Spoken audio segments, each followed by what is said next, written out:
মানুষ বড়ই স্বার্থপর রে, বড়ই স্বার্থপর। বুকের মাঝে জায়গা দিলে যতন কইরা ভাঙ্গে রে অন্তর।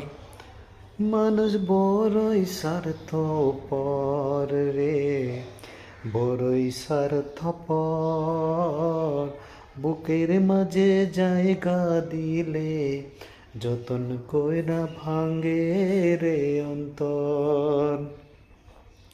অচেনা এক জঙ্গলার পাখি যতন কইরা বুকে রাখছি, বুকের পাজর ভাঙ্গাছে যে সাজাই অন্যের ঘর রে, সাজাই অন্যের ঘর। মানুষ বড়ই স্বার্থপর রে, বড়ই স্বার্থপর। বুকের মাঝে জায়গা দিলে যতন কইরা ভাঙ্গে রে অন্তর।